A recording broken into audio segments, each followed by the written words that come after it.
Mr. Scott, you're recognized for 5 minutes. I'm sorry. You want to be last. Ms. Chavez-Deremer, you're recognized for 5 minutes. Thank you, Madam Chair. I want to thank the witnesses for being here today. The widespread anti-Semitism we're seeing on college campuses is one of the most important issues in higher education. Since the horrific terror attacks of October 7th, Jewish students have found themselves constantly under attack for simply being Jewish. Dr. Shafik, Columbia has been one of the worst offenders. I place that responsibility of campus safety right at the feet of university presidents, and in this case, it's you. Jewish students fear for their lives at your university. They have been harassed, threatened, and assaulted by fellow classmates. But it's no wonder students think this is okay. They're learning in class how to target Jews. At our hearing with the presidents of MIT, Harvard, and UPenn, I highlighted the astonishingly low number of courses being offered on Jewish history. Dr. Shafik, I also looked into your university's course offerings for this semester. You only have 3 classes that teach the history of Israel. 2 of them are taught by Israelis and Jews, but those 2 classes combined only have 30 seats. But the 3rd class can have up to 60 students, and that class, of course, is taught by Joseph Mossad, someone this committee is all too familiar with.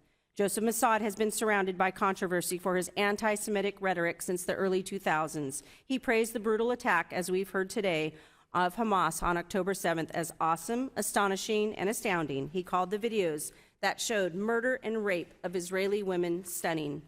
Dr. Shafik, I've been to the towns attacked by Hamas. Let me tell you, there is nothing awesome or astounding about the rape and murder of thousands of innocent civilians. Dr. Shafik, Joseph Mossad has been a problem for more than 20 years. Why haven't you shown that anti-Semitism is not tolerated at your university by firing him? I know you've commented already on that today. Does Columbia support this type of speech?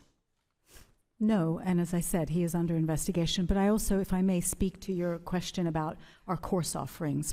Before this hearing, the 2 directors of our Institute for Israel and Jewish Studies came to see me, and they said to me, make sure the committee knows that Columbia is not a hotbed of anti-Semitism, but that we are a pioneer in Jewish studies. But 2 classes is not going to prolifically tell that to the world, and that's what the story that needs to be told. And let me, excuse me, Dr. Mossad is a tenured professor, but that doesn't mean he can't be fired, correct? Can he be fired? There are some very complex issues around tenure. So at Columbia University, quote, an appointment with tenure may be terminated for cause only when a faculty member is found to be professionally unfit, as demonstrated, for example, by gross inefficiency, habitual and intentional neglect of duty, other serious breaches of academic conduct, or serious personal misconduct. Dr. Shafik, you told Congressman Wahlberg earlier today that if given the opportunity to grant Dr. Mossad a tenured position today, you would not. In your opinion, has his anti-Semitic conduct risen to being professionally unfit, or a serious breach of academic conduct, or serious professional misconduct? As I said, he is being investigated. So he can be fired according to this quote? According to our rules, there are certain conditions under which tenured faculty Okay, moving on. As I said back in December, the most powerful mover of campus culture is education itself. And you said that today. We can stop this if we educate the future about Israel. And again, those classes do not prove that you're taking action with what you said. But Columbia has shown through its choices on faculty and, of course, offerings that you don't care about anti-Semitism, that you'll turn a blind eye to the attacks on the most persecuted people of the last 5,000 years.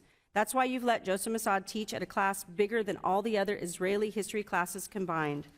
That's why you continue to allow your Jewish students to be harassed, threatened, and assaulted on your campus.